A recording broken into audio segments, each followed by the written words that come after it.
C'est l'un des massacres les plus sanglants au Japon depuis la Seconde Guerre mondiale. Dans la nuit du lundi au mardi, un homme âgé d'une vingtaine d'années s'est rendu dans un centre de suivi de personnes handicapées dans une ville du département de Kanagawa, au sud-ouest de Tokyo, où sont hébergées 160 personnes. Armé de couteaux, il a tué 19 personnes, selon le bilan officiel, et fait 25 blessés, dont 13 seraient dans un état grave. Après son crime, l'homme se rend à la police comme auteur de l'acte. Il justifie son acte dans une lettre adressée au président de la Chambre basse du Japon. Il est mieux que les handicapés disparaissent. Mon objectif est un monde dans lequel, dans les cas où il est difficile pour les personnes lourdement handicapées de vivre chez elles et d'être actives socialement, elles puissent être euthanasiées avec l'aval de leur tuteur. Des déclarations qui surprennent, d'autant que rien dans le comportement quotidien du tueur ne laissait penser qu'il pouvait commettre un tel acte.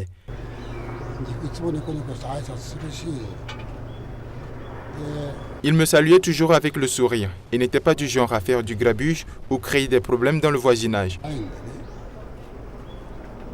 C'est pour ça que je suis vraiment surpris.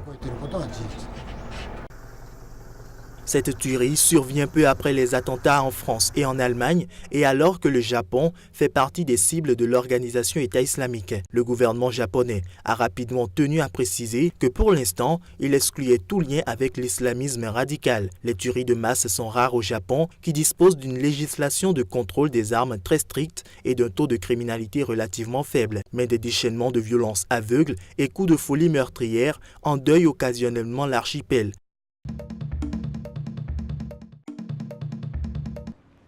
Pour la première conférence de presse au centre des médias du Parc olympique, la chef de la délégation australienne a qualifié de juste la décision du CEO de ne pas exclure le comité olympique russe des Jeux olympiques 2016 de Rio. Je pense que la décision du CEO était très juste et que c'était l'une des meilleures décisions à prendre dans cette situation. La difficulté de cette décision, c'était de trouver l'équilibre entre la responsabilité collective et aucun d'entre nous n'aime voir un dopage organisé au niveau gouvernemental, mais de l'autre côté, il y a une justice individuelle pour les athlètes. On devait être sûr que ces athlètes qui sont propres puissent avoir l'opportunité de concourir.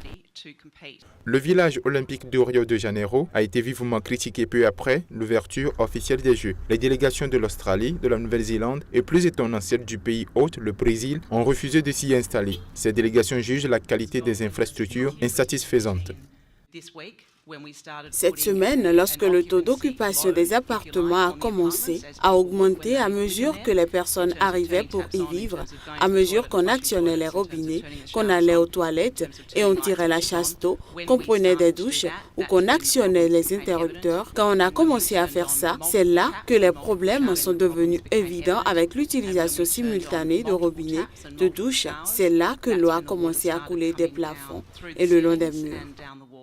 D'autres délégations ont connu des déconvenues. Les Mexicains, par exemple, ont eu des soucis de plomberie et l'Italie a engagé sa propre équipe pour faire les finitions selon des médias sur place. Environ 900 personnes de 66 délégations étaient présentes dans le village dimanche après-midi, dont 200 athlètes. Une boutade du maire de Rio, Eduardo Paes, est venue en rajouter à la colère des délégations. On va leur mettre un kangourou pour que les Australiens se sentent à l'aise, a déclaré l'élu municipal dimanche lors de l'inauguration du village olympique. Une plaisanterie de mauvais goût à laquelle la délégation australienne avait répliqué sèchement « On n'a pas besoin de kangourous, mais de plombiers ».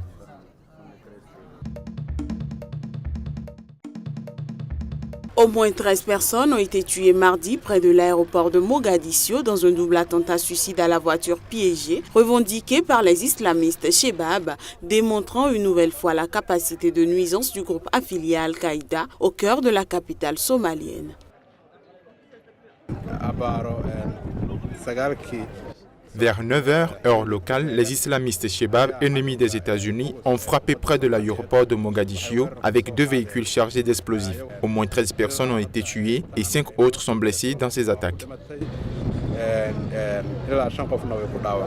Les forces de sécurité somaliennes de celles de l'AMISOM ont bouclé le périmètre protégé par des engins blindés. L'aéroport international Aden-Adé, du nom du premier président somalien, est devenu une forteresse depuis que s'est installée juste à côté la principale base de l'AMISOM, forte de 22 000 hommes et qui aide le fragile gouvernement somalien dans sa lutte contre les Shebab.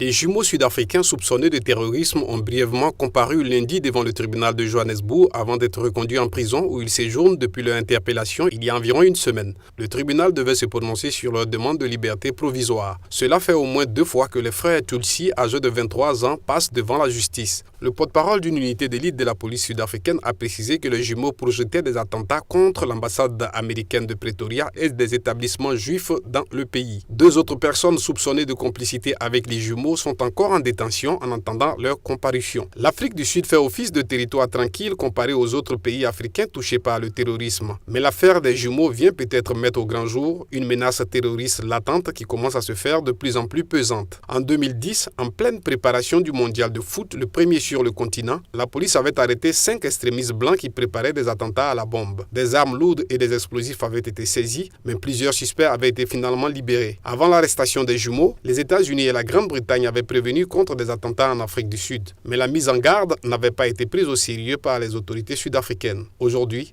elles semblent plus décidées à envoyer un signal fort pour prévenir le pire.